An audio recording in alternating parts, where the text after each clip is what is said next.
English ní ká fi bá yín kà. Ṣé mo fẹ́ fi aya yìí hàn yín, mo dẹ̀ fẹ́ fún yín ní asbabinazu, ìdí tí Allah ṣe send down aya yẹn ṣe get.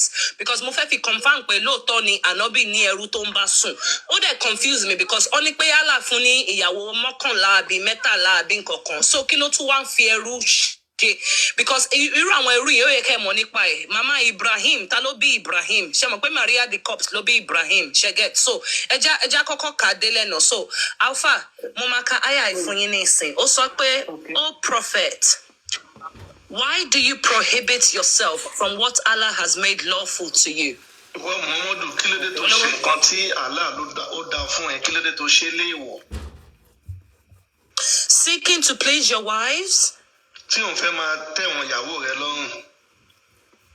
And Allah is all forgiving and most merciful. Tó dẹ̀ jẹ́ pé Allah láàánú jù tó dẹ̀ tún jẹ́ tó ń dáríjì. So, Olowo, thank you. So, Alpha kí n tó gbé síta, ṣé ẹ mọ ìdí tí aya yìí wọ́n fi ránṣẹ́ sí Muhammad? Kí nìdí ẹ jẹ́ kí n gbọ́ tọ̀dọ̀ yín náà, kí nìdí? Màá gbé sórí screen, èmi like him, I provide evidence. Hello, ìyá mi, ẹ kalẹ̀ kú ètò, èmi mọ̀dí tí wọ́n fi sọ́yà ẹ kalẹ̀, ẹ sì gbàgbé ìtẹ́ ẹ̀ bá mú wá. Adáàdì pé yín sọ̀rọ̀ tẹ́ ń dá sí sọ́bọ́lọ́yọ̀ké. Èèyàn kan wà sáde yóò kàn ń táàgì mi àti Olowo-eko BJ ẹ gbé mi sókè, Olowo-eko ẹ gbé mi sókè, ẹ ṣe sùúrù ẹ káwọn tó wà lókè sọ̀rọ̀. Okay. Alpha, ìkan tó wà wájú wa now is Sunan and Nasai 3959. Olowo-eko ẹjọ́, ẹ bá mi tú. Only it was narrated from Anas. You are muted. On mute. Okay, Anas ṣàlàyé pé. The messenger of Allah had a female slave with whom he had intercourse. Muhammadu jíṣẹ́ Allah ó ní ẹrú tó máa ń bá sùn, tó máa ń kó bá sùn fún, tó máa ń dó dáadáa, dóbòdóbò. Gbogbo nǹkan pátá, gbogbo aburú ayé pátá ni Muhammadu kò yọ kan kù. Kò yọ ìkan báyìí. MS má sọ̀rọ̀ bẹ́ẹ̀ tó bá ń kúrò ní kò má sọ nǹkan tó bá ti mọ̀, tó bá ti lẹ́rìí má sọ. Oh yeah. Only pé so sorry, má bínú, internet me break me rántí the tower. So only pé the messenger of Allah had a female whom he had intercourse. Ó ti lọ mi rí. A ò rí kíní yẹn ti láìsí mọ̀ bẹ́ẹ̀. Gbàtẹ́rì ṣe mi lè sọ̀rọ̀ báyìí. Tí àìpá ń kà kan lọ́wọ́ tó bá rí sọ́ọ́ bá ti ẹ̀pọ́n wà lé ẹ̀pọ́n Kùránì lé náà. Ẹ̀pọ́n Kùránì ìwé Allah ẹ̀pọ́n lé ẹjọ́.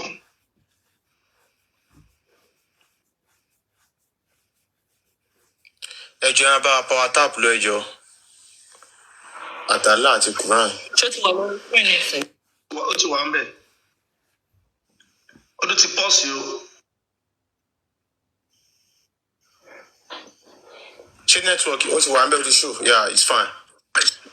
Wo tó bá ti ṣe léètàn máa sáré drop, mo need láti update app mi. Nǹkan kan ṣẹlẹ̀, ó need updating, but ẹja sáré ka léètàn. So it was narrated from Anas that the messenger of Allah had a female slave with whom he had intercourse. Anas ṣàlàyé pé Muhammadu jíṣẹ́ Allah ó ní ẹrú tó máa ń kó bá sùn fún, dóbòdóbò tó máa ń fún dọ́gì, káógẹ̀ tó máa ń fún style oríṣiríṣi tó máa ń bá sùn. But Aisha and Hafsa would not leave him alone. Aisha àti Hafsa wọn ká Muhammadu mọ́ bẹ́ẹ̀ wọ́n wá gbà mú. Ṣé wíwá tó ń wí ṣó dáa? Until he saw that she was forbidden for.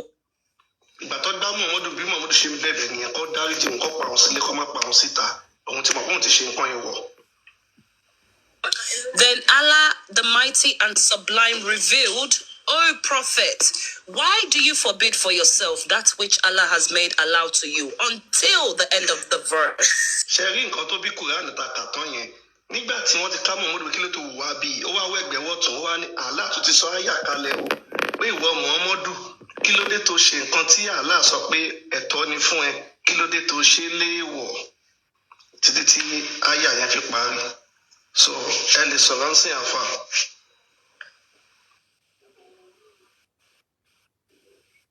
Èèyàn ẹ ti mọ̀ yí pé Muhammad kan lo Allah yẹn ó kàn fi ń ṣe kí ló kàn fi ń gáìdì ni.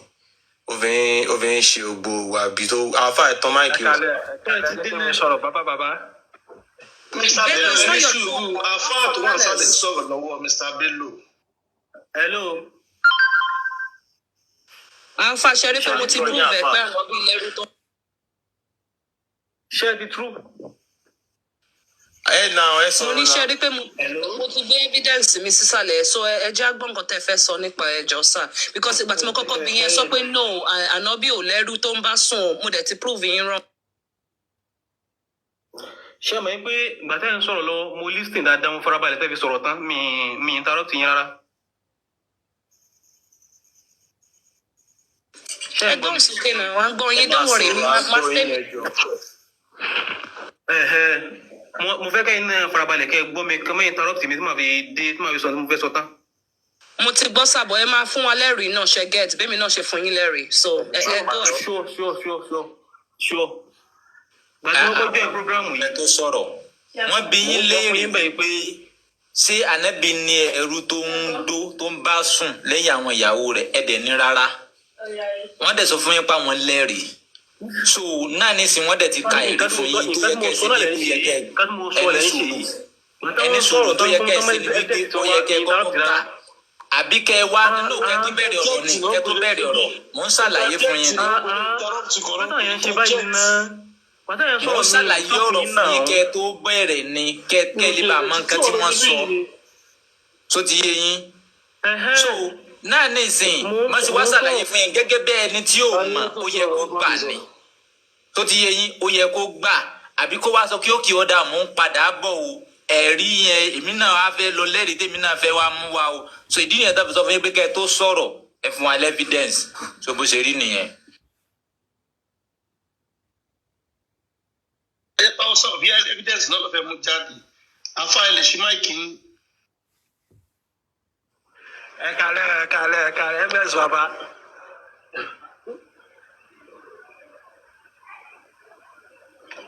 Ẹ kálẹ̀ o. Mr. Bello ó yà pa àfáà ṣe ń sọ̀rọ̀ ẹ ṣe sùúrù àfáà ṣe ń sọ̀rọ̀ náà àfáà ìtàn máìkì àgbọ̀yìn o àfáà ìtàn máìkì àgbọ̀yìn o àfáà ṣe wà ń bẹ àbí kan la rí yín mọ́kàbà. Network wọn wà dọ̀ yìí Mr. Bello ẹ lè gbóhùn sókè tó dé.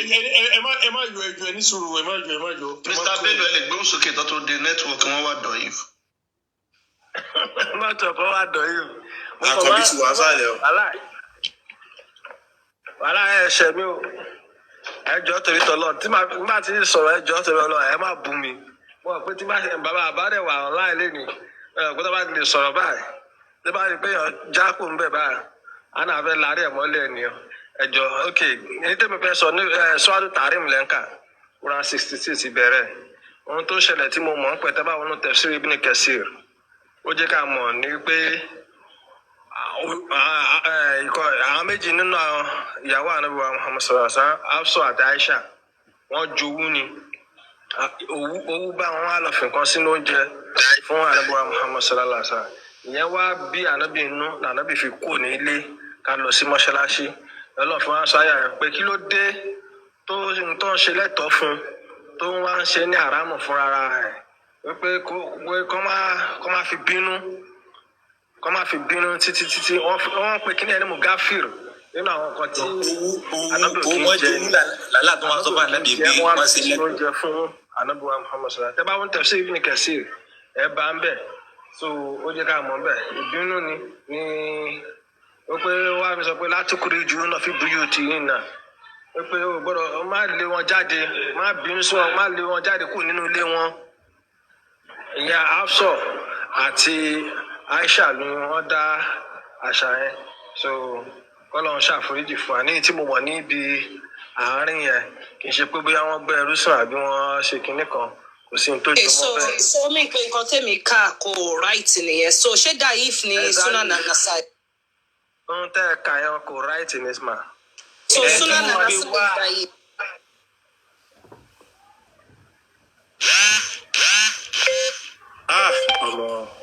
Ẹ fún wa lẹ́bi ẹjọ́ báwo ni kinní ṣe Daif because kinní yẹn ó mention the same aya tí mo ṣe kà So báwo ló ṣe dà yìí fẹ́ jọ sá? Ó sú mi báyìí. Mo fi ní kẹ́ka tẹ̀sí Ibn Kathir. Ẹ̀ka ẹ̀ lè ó kún ẹ̀ bẹ́ẹ̀ náà. Ẹ ó kún ẹ̀ bẹ́ẹ̀ náà. Ẹ máa kọ́kọ́ prove pé kìíní ìgbà yìí first. Ẹ kọ́kọ́ prove ẹ̀ fún mi kí n tó ṣí ẹni àyà. Èmi ti kà dáadáa. Ohun tẹ́yìn kà yẹn mi ti kà dáadáa. Ẹ prove ẹ̀ pé ó dà yìí fi nǹkan tí mo present sórí screen right now. Ẹ jọ̀ọ́ ẹ bá mi prove pé dà yìí ni. Dọ̀yìf ni tẹ́ bá wọnú tẹ̀sí Ibn Kathir. Ohun tẹ́yìn kà yẹn dọ̀yìf ni. Ọ̀hún àdìtì máa ní àdìtì yìí. Ṣé regretting ìsàlẹ̀ ni? Ṣé ẹ mọ̀ pé ẹ̀yin lè irú báyìí ṣe wà yín sìn gẹ́gẹ́ bí ìhà tẹ́yìn kọ sí ànábì kò sí tẹ́yìn ò lè sọ nípa ànábì. Ó ṣe ṣe kẹ́yìn tẹ́yìn pẹ́ni tó kọ́ sí mídíà tẹ́yìn lọ gọgùn sáàṣẹ kó jẹ́ pé òun náà kọ́ látara inú tóun náà ní sí ànábì. Ok, Mr. Bello, tá a bá fún yín ní tá a bá ṣí hard copy tẹ̀fsírì yìí gangan kọ́ tó dẹ̀ wà ń bẹ̀. Tó jẹ́ tẹ̀sí Ibn Kathir tó jẹ́ àwọn tó gbà ní ẹ̀kọ́. Súnà ànísá yìí this hadith tó jẹ́ hard copy ẹ̀ tó dẹ̀ wà ń bẹ̀ báyìí nǹkan. Tó wà ń bẹ̀ báyìí. Bẹ́ẹ̀ni. Tá bá ṣe bí o tẹ ẹ bá jà lọ jìnnà tó bá jẹ́ pé ọ̀rọ̀ yìí pé bẹ́ẹ̀ ó lọ bá ẹrú sùn kan pẹ̀lú olè gbàgbọ́ torí tó dẹ̀ mí lójú ni pé wọ́n bu nǹkan sóúnjẹ fún wọn.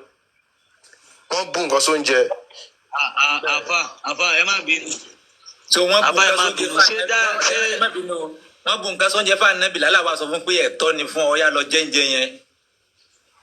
Rárá ṣẹ́yìn ògbọ́n tí mò ń ṣe lálàyé ni mo ní wọ́n bínú ànábì bínú jáde wọ́n lọ sunú mọ́ṣáláṣí ńgbà tí kinní yẹn ṣẹlẹ̀ wípé àbálẹ̀ ṣe máa ṣe báyìí àwọn méjèèjì jowú Mariam bun Shuaim ìkànnì àwọn ìyàwó ànábì ni àwọn méjèèjì Hafsa àti Aisha lọ dáṣà yẹn. Kí ni tẹ̀fsírì àyàwó láyà yẹn pé kẹ́ wá ten narrate tẹ̀fsírì lágbèjáde? Quran 66 ni àyà tẹ̀ka Suratu Tahrim tẹ̀ka ẹ̀ náà ni. Quran 66 verse.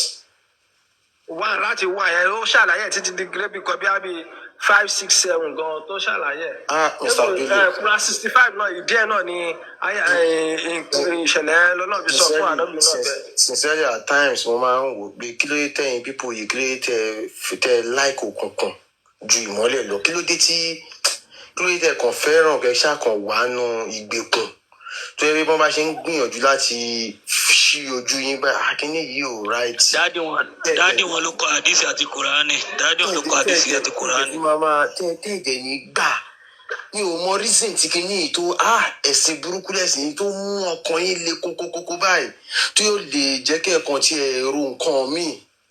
This same person ó ní ó báyọ̀ ọmọ ọdún 9 sùn. Aláwọ̀ ẹ̀fẹ́ jẹ́ ká ṣí tẹ̀sí kìíní yẹn.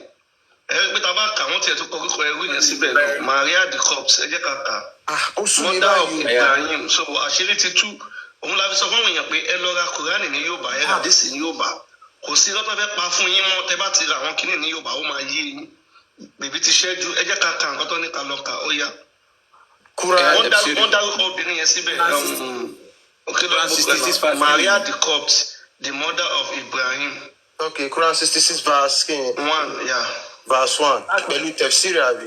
Bẹ́ẹ̀ ni bèbí ti ṣẹ́jú iṣẹ́ Islam ti já kò sí nǹkan tí Islam fẹ́ ṣe wọn iṣẹ́ Islam ti já so Muhammadu kò ń ṣe àwòkọ́ṣe rere. Olowo-eko sùúrù. No bàbá mi bá yín jà nǹkan tẹ́ ní ká lọ wò èmi fẹ́ bá wọn gbé jáde ó kẹ́ jẹ́ ń pa mọ́ ẹ̀kẹ́ ms ẹ gbé jáde ẹ má bínú bàbá.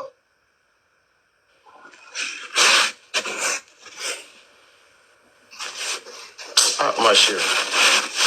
Jẹ́ pé mi ò sọ̀rọ̀ gbogbo ní mi ò bá wọn dá sí o àbí. Bàbá ṣé òkè wọ́n ti gbé jáde òkè ó yá. Ṣé kí n dá sí àbí má dá sí? Bàbá ebúlẹ̀ yẹn máa bú o ebúlẹ̀ yẹn máa bú.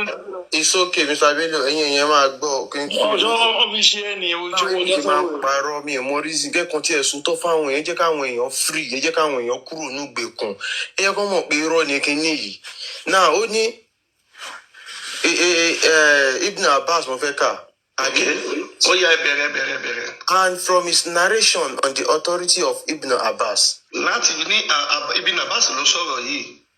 That he said regarding the interpretation of Allah's Ibn Abbas ń ṣàlàyé nípa nǹkan tí Allah sọ lórí ọ̀rọ̀ nǹkan tí a sọ tán ìtafẹ́ kà.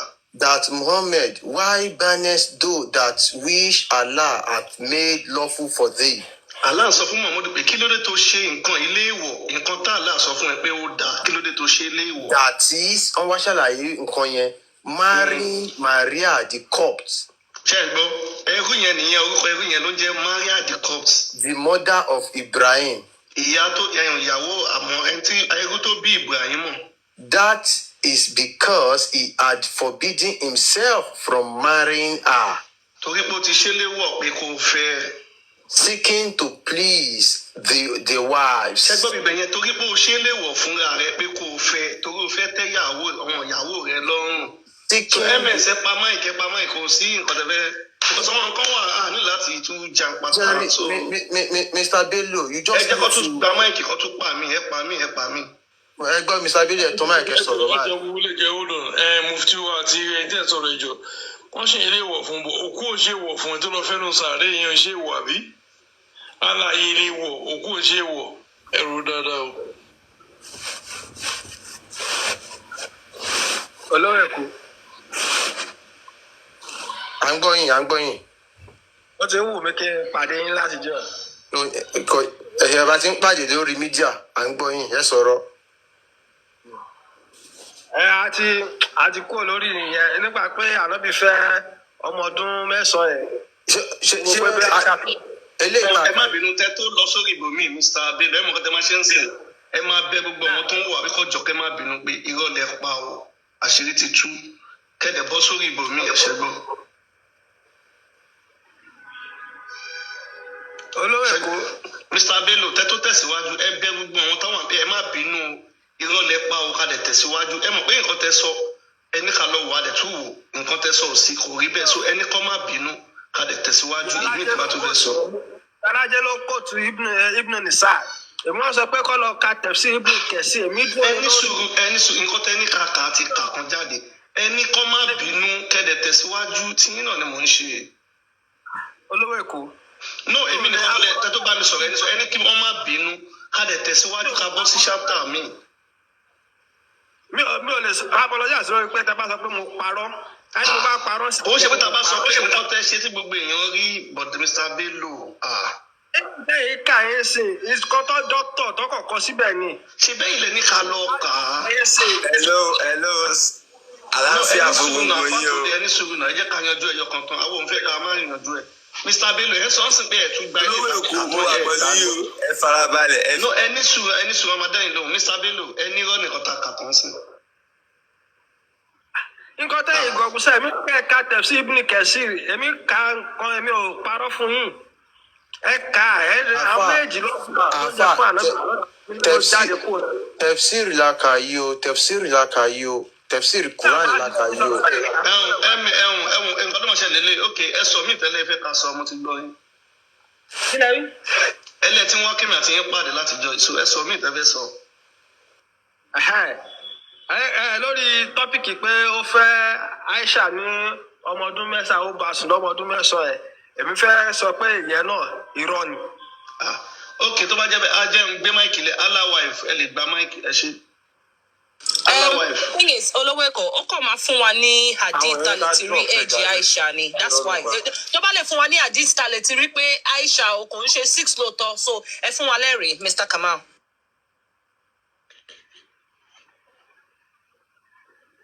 Ẹ̀rí nìkan ló máa fún wa, ó dẹ̀ máa win argument. So show us that Aisha was 19, 20, 25, 30, whatever.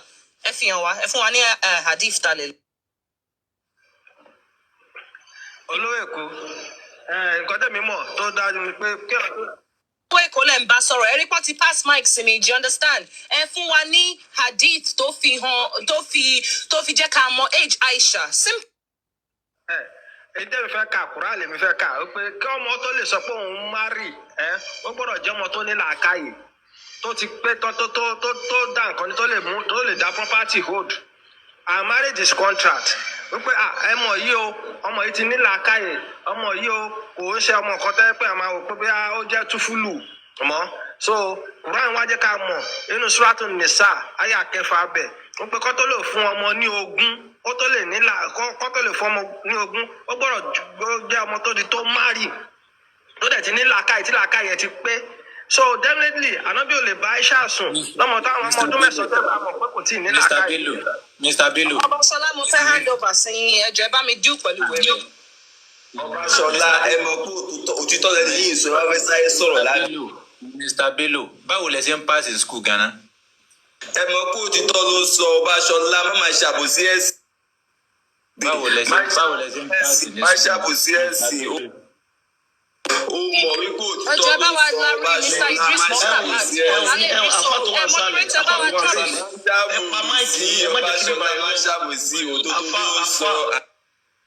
Ok, moderator ó dàbẹ̀ yẹn ṣe fún wọn yẹn tọ́mọ nǹkan bá ń sọ̀rọ̀ lọ́wọ́ ẹ pa máìkì yín tó bá ń tọ́ nìkẹ́ sọ̀rọ̀. Ó tiẹ̀ wá gọ̀ ta ni ń parọ́ náà àwọn àtàfà Mr. Bello Idris Mr. Bello tí wọn rẹ́ẹ̀rí mú kalẹ̀ ẹ̀rí wà ń bí. Múlíkà Múlíkà náà ní kí n pè. Mr. Bello ìyàwó àlà lórúkọ wọn ṣe Múlíkà ṣe ìyàwó àlà. Máa ń rí Múlíkà dáadáa. Àwọn ọkọ ni Múlíkà ẹni sọ ìyàwó àmì ni Múlíkà ìyàwó àlà lórúkọ tọ̀hún. Ẹ má jà máa búra wa a lè pàdé anywhere outside this social media a lè pàdé títí. Ṣé tó bú yín àfa ìyàwó àlà lórúkọ wọn. Bello kàmọ́ Bello ní sùúrù hold on kó jágbọ́n jàre mo ń sọ̀rọ̀ ojú mo kò ṣorúkọ ẹ̀ bọ̀ whatever happen tó máa sọ̀rọ̀ ẹ̀ tíráàkì máa gbọ́ náà mi bá yín dá sí mo ò dé mute mo ò dé fọ́kùn ẹ̀ bọ̀ tó máa sọ̀rọ̀ ẹ̀ ní sùúrù tí máa sọ̀rọ̀ ẹ̀ jẹ́ ká dákẹ́ fúnra ẹ̀ jọ ṣẹ́ gbọ́ mo dúpẹ́ wọlé o. Ẹ ṣe bàbá. Mr. Bello aya Kùránì tẹ dárúkọ níbo ló ti dákọ pé ìjìbá ẹni Aisha mari. Ẹbí kan fi sọ pé references. No. Wọ́n sọ fún yín wípé Ànábì fẹ́ Aisha lọ́mọdún 6 ó dé bàdùn lọ́mọdún 9 so ó wá yẹ kẹ́ mú wá níbẹ̀ pé rárá o aya Kùránì báyìí sọ wípé ọdún báyìí ni wọ́n fẹ́ Aisha o. So gẹ́gẹ́ bí ẹni sùúrù gẹ́gẹ́ bẹ́yìn náà ṣe mọ̀ pé Ànábì ò ní ṣe fẹ́ nú àbí. Ẹ̀ńtà bá rán sí náà ẹ̀ńtà bá ti rán sí ẹ farabalẹ̀ ẹ̀ńtà bá ti rán sí òun náà ni yóò ṣe. So ọyẹ wa mú àyà Al-Kùránì wá ẹ má pariwo Ọbaṣọlá ẹ wá mú àyà Al-Kùránì wá. So àyà Kùránì tó sọ pé Aisha onígbà tó yí ọdún báyìí ni wọ́n fẹ́. Ọbaṣọlá Olowo-eko. Kí ló ànídìí ẹjọ́ kí close dẹ̀ kí kéèsì close lérí ẹ̀. Mo mọ̀ pé kíláàsì drop sí o ẹ̀yin náà ẹ máa wà náà tó máa bú mi ẹ jẹ́ kí n kàn sọ tèmi kó tó di pé ẹ sọ pé fẹ́ lárí mi mọ́ bìkan. So nǹkan tí mo fẹ́ sọ ni ṣe rí àdìsí fúnra rẹ̀ tán náà tí gbogbo ẹ wá ń kà ní ìsìn. Ànábì kan kò fọwọ́ ẹ̀. Ẹ má rojọ́ kankan ta ló fún ẹlẹ́fẹ́ yanjú rẹ̀ ni ẹ má wulẹ̀ rojọ́ ẹ kàn lọ straight. Pé kọ́ kalẹ̀ náà ayé ẹ̀ so òun gángan àwọn gbọ́ngàn fúnra wọn takò wípé kọ́ pàdé ṣé Kùránì náà wà kọ kalẹ̀ lójú ayé Ànábì tí ò rí Ànábì. Ṣé Kùránì náà kọ kalẹ̀ lójú ayé Ànábì lójú ayé Ànábì náà kọ Kùránì ni. Àfàṣọlá yẹ kẹ́ ti rí àfa ìgbé tẹ bá ń bá wọn ẹ bá fi Kùránì ràn wọn máa bá yín jiyàn èyí tí wọ́n kàn bá wọn jiyàn lásán ẹ fún wọn ní Kùránì 65:4 yẹn. ẹjọ wo lẹ ẹjọ ìṣẹ́jú kan. 65:4 ẹja tún lọ bẹ̀rẹ̀ náà. Hold on ó Bello oníwàhálà ní màá sọ̀rọ̀ fún ẹsẹ̀ sórí. Hold on mi ìṣépè fún ẹ mi ìdẹ̀ já ẹ. Sórí Allah mi tó bá wà kò ní dáa fún Muhammadu ayé máa bàjẹ́ mi tó bá ń sàárè yìí ni. Allah ló kó bá Muhammadu wọ́n máa ṣẹ̀sìn dọ́jú alẹ́ ni tó náà tó bá yẹ wọn jẹ́ pọ̀. Ó dẹ̀ fara burúkú ẹ̀ bára jẹ́ Amina ya Allah. Amina ya Allah. Ànábì máa ṣòfò. aláwọ̀ ẹ̀ jọba agbẹ́kùnrin àyẹ̀ síta 65:4 káfàṣọlá káàkà fún Mr. Bello yìí torí tẹ bá dúró de Mr. Bello wọn ò lẹ́rìí kankan pé Aisha pé bí 18 years náà wọ́n kàn fẹ́ jiyàn ní so. 65:4.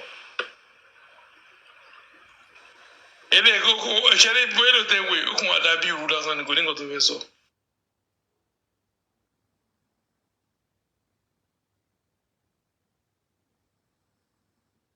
Bello ṣáfà ni. Ọmọ kéwù lèmi o. Okay, mo rí pé kan jiyàn ní okay. Okay, MS lè gbé sódà pàlàwà ìfọ̀sí ń bẹ̀.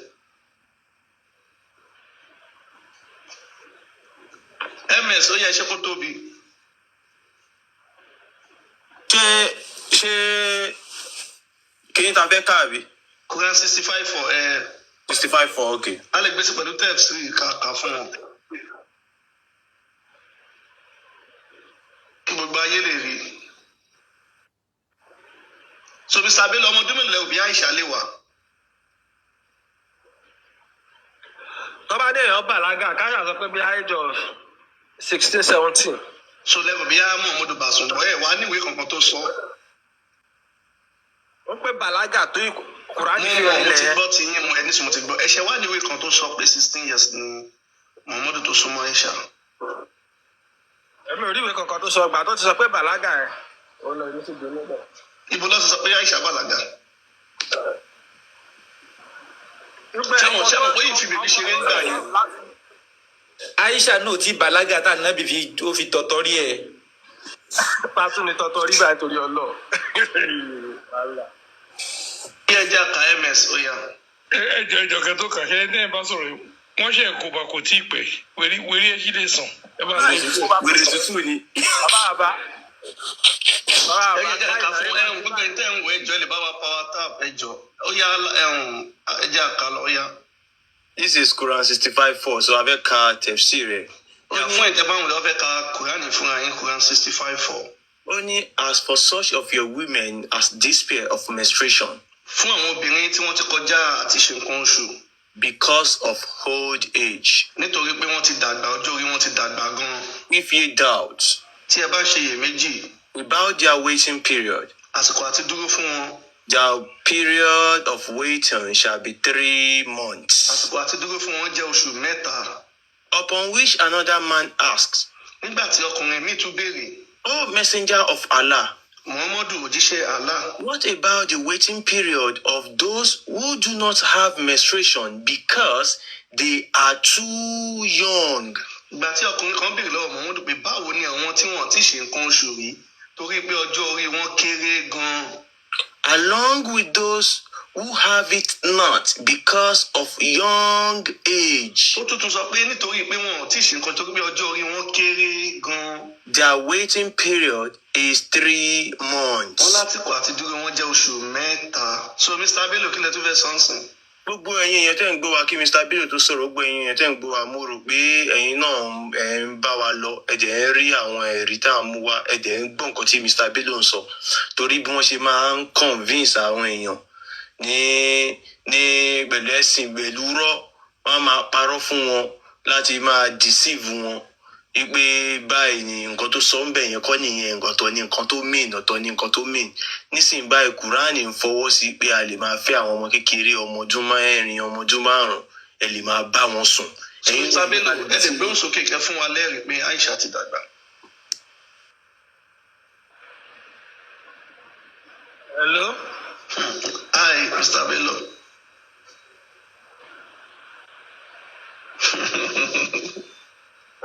Hello, mo.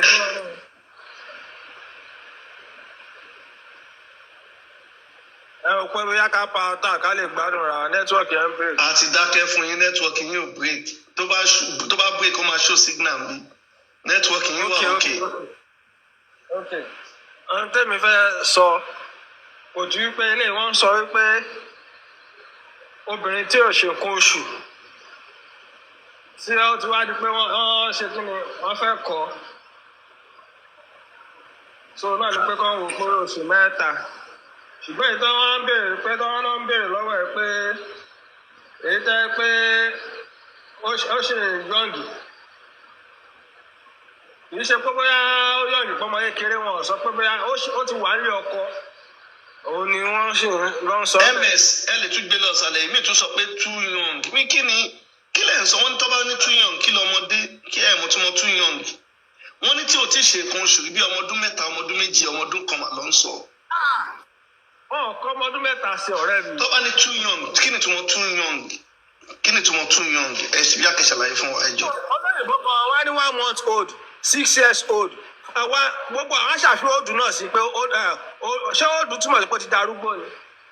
ọmọ ọdún mélòó ni 2 months ẹni sùúrù Mr. Bello ọmọ ọdún mélòó ló máa ń sọ pé ọmọ ìkéré gan bí látọdún ló ti bẹ̀rẹ̀ ẹjọ́ ẹ ṣàlàyé fún wa. gbogbo ọmọ yìí kéré gan àwọn ti bẹ̀rẹ̀ láti pé kò bá ìjọmọ kókó náà ọmọ kókó náà kéré gan náà ni.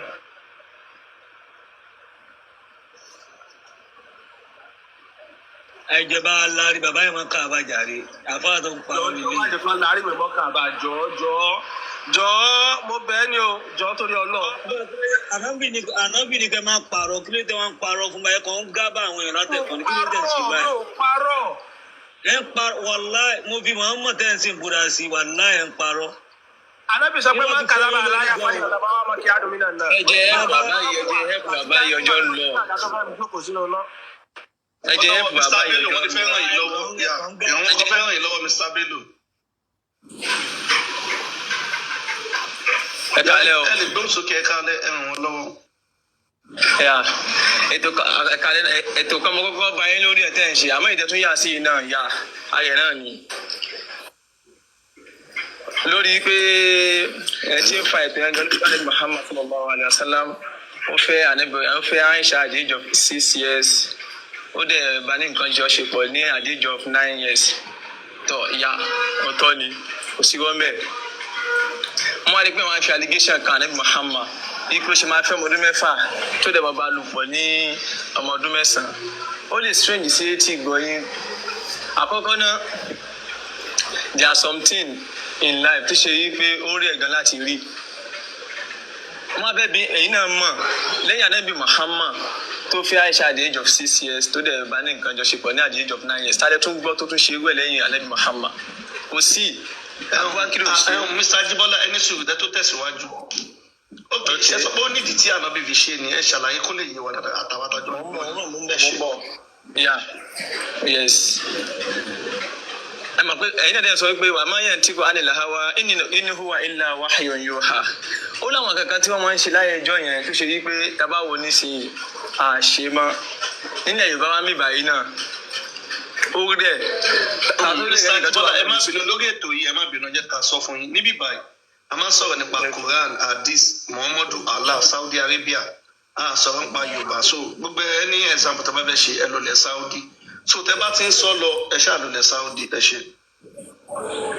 ok mo ń gbádùn yín so Ànábì Muhammad ó fẹ́ Aisha at the age of 6 years ó dẹ̀ bá nìkan pọ̀ ní at the age of 9 years tọ́ òótọ́ ni Ànábì Muhammad sallallahu alayhi wa sallam wà máa yẹn tí kò ánìlà hawa in huwa illa wahyun yuha ká fẹ́ ọmọ ní age of 6 years ká dẹ̀ bá nìkan pọ̀ ní age of 9 years ìtẹ́ máa ń ṣe dáadáa láyé lábáwá ni àmọ́ ọlọ́kọ̀ fẹ́ dé kí Ànábì Muhammad kóun náà ṣe nítorí kó balẹ̀ wà nínú àkọọ́lẹ̀ ká balẹ̀ mọ̀ pé yes ẹ máa ń ṣe nǹkan báyìí ní ayé john tá a bá tún wá rí òkè náà tó bá tún àpò ní ayé sí mo ń bọ̀ yes. àfa àfẹ́ kẹtì lọ ẹ má bínú ayé má ṣàlàyé lọ ṣe máa fún wa lẹ́rìí pé àwọn ẹlòmíràn fẹ́ ọmọdé bíi ọmọ ọdún mẹ́fà. yes máa fún yín lẹ́rìí. ẹ ṣe.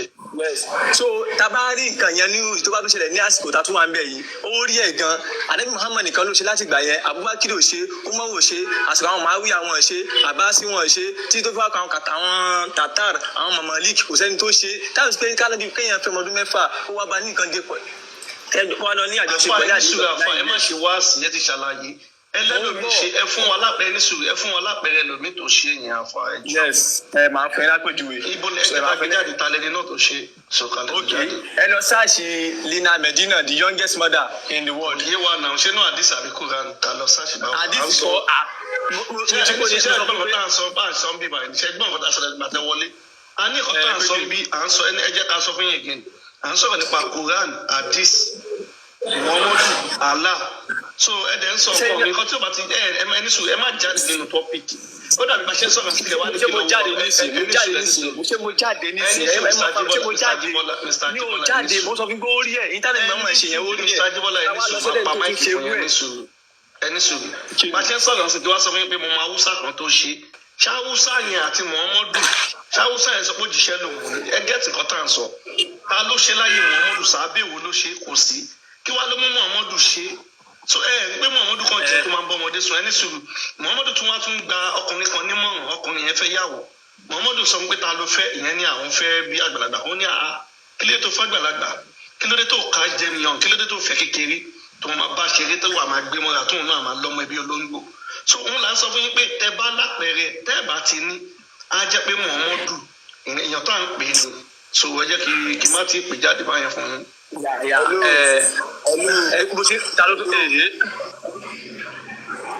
Hello sir. Hello sir. Please brother wa Ajibola yẹn ìjọba mo fẹ́ sọ ọ̀gá lọ́wọ́ ẹ jẹ́ má bínú ẹ jọ̀ọ́. Mr. Ustaz ẹni sùn jẹ́ kí Mr. Ajibola náà máa sọ̀rọ̀ Mr. Ajibola ẹgbẹ́ òsókè lọ.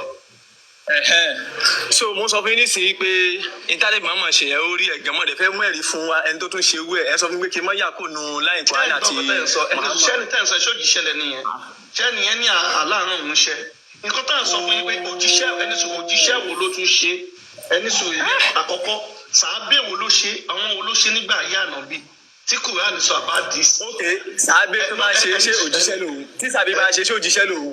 ẹ máa gbọ́ ẹ jẹ́ fún yín lápẹ̀rẹ̀ ọ̀tá fẹ́ sọ̀rọ̀ wọn ká ní sàábẹ̀ kan ṣe á túmọ̀ sí pé bọ́ ṣe ń ṣe láyé ìgbà yẹn nìyẹn àmọ́ tí ò bá sẹ́ni tó ṣe ó túmọ̀ sí pé Muhammadu àwọn tó máa fi pa bọ́mọ kékeré sùn ni ó tí yẹ kí tá lọ ẹni sùúrù ó túmọ̀ sí pé Muhammadu wà náà tó máa ń ba ayé àwọn ọmọdé jẹ́ lọ́dọ̀ títí àwọn tí gbogbo ayé rí ni iṣẹ́ mi mo kọ́ ni àgbègbè ayé lọ́wọ́. òyàwó náà mo fẹ́ sọ fún yín náà ẹ sọ nísìnyí mo ti gbọ́ oyin tó wá ṣe yẹn wọ́n sọ pé ó rí ẹ̀ ó wọ́n nínú bí a ti lè rí pé kéèyàn fẹ́ ọmọdún mẹ́fà kó dẹ̀ bá nìkan jọṣepọ̀ dá ọmọdún mẹ́sàn-án mo dẹ̀ sọ fún pé the youngest mother in the world ẹ lọ wo Lina Madina ó bímọ at the age of 5 years báwo ló ṣe ṣe ó dẹ̀ lọ́kọ. bọ́dà wa Ajibola. Yes. bọ́dà Ajibola. Yes. mo fẹ́ jẹ́ kí bọ́dà wa olówó kí ni kò wọ́n náà Olowo-eko àbí nǹkan yẹn. Hello. Mustafa Abbas wọn ti béèrè ọ̀rọ̀ lọ́wọ́ yín. Mr. Ajibola ẹ mọ̀ kọ́ tẹ máa ṣe táìbà ti lẹ́rìí ẹ lè pa máìkì yín náà so ó túmọ̀ sí pé Ànábì ló máa ń ba ayé ọmọ yín kéèké jẹ́. ẹ̀yin ẹ pa máìkì yẹn jẹ́ kí Ustaz òṣùwọ̀n yìí lọ́wọ́ ẹ gúgù rẹ̀ Lina Madina ẹ pa máìkì yín Mr. Ustaz ẹ lè gbóhùn sókè à ń sọ Kùránì ẹni kan lọ́wọ́ ẹ̀wọ̀n yẹn kan nínú Google ṣé nu Google la fi wo Kùránì yẹn àdìsí Ustaz ẹ lè gbóhùn sókè. So Muhammadu gbogbo ayé ti rí pọ́pá yìí jẹ́ ni Muhammadu. Allahumma ifalana kitabaka sunnata nabiyyika ظهيرا وباطنا وارزقنا من بهما بجاه ذاتك المقدسة اللهم. ta ló ran yín bí iṣẹ́ wá sí lẹ́fẹ̀ẹ́ ṣe ń bí ni. kò jí wọ́n ní kí wá sí wá sí bí ni ta ló ran yín ṣẹ́. ta ló ran yín bí iṣẹ́. ìsúnmọ́ ilé náà àwọn ọmọ Yorùbá ló wà níbí náà.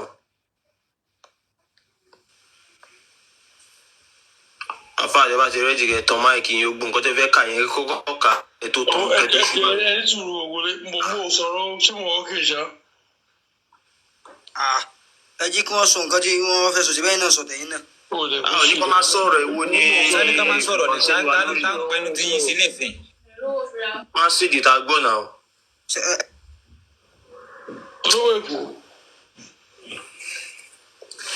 Olowo-eko.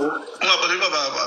Control bí na mi ṣáà sọ̀rọ̀ lásìkò. ẹnu wọn ó dà pé wọn yín kọ́pù ó dà pé ẹ̀wọ̀n Ustaz yẹn ló máa sọ̀rọ̀ ńsìn. Ustaz ẹ lè ṣí máìkì yín.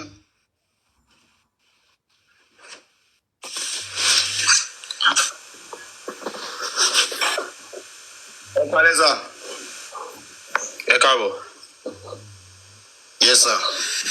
ẹ má bínú pé ìgbàlódé ọkọ sọ ẹ má bínú ẹ̀yin mi kan mo bẹ̀ o ẹni tó sọ èmi ọkọ bẹ náà torí ẹni ìwò mùgòlù mo sọ nǹkan tó o bá ní fètì ń bẹ wàá di ara rẹ mú ní àbíkó fọ́ di tí kò fẹ́ gbọ́ so ní táwọn àgbàgbọ́ nìyẹn. Ustaz ẹ ṣe sùúrù nígbà tẹ débì tẹ ń ka kínní àwọn kínní yẹ kẹrin pé àwa ò gbọ́ torí àwa tẹ bá sọ̀rọ̀ bí ọmọ Yorùbá ni wá ó yẹ kẹ ti kọ́kọ́ ká. ẹmí kátó ti ti ní. àwọn sọ pé ẹka nǹkan tẹ máa kọ́ ṣe ni pé mute ẹ̀ka kínní tẹ bá kà tán tẹ ti fẹ́ sọ èdè tá a gbọ́ ẹ̀ wá hàn mute ṣe understand tó bá.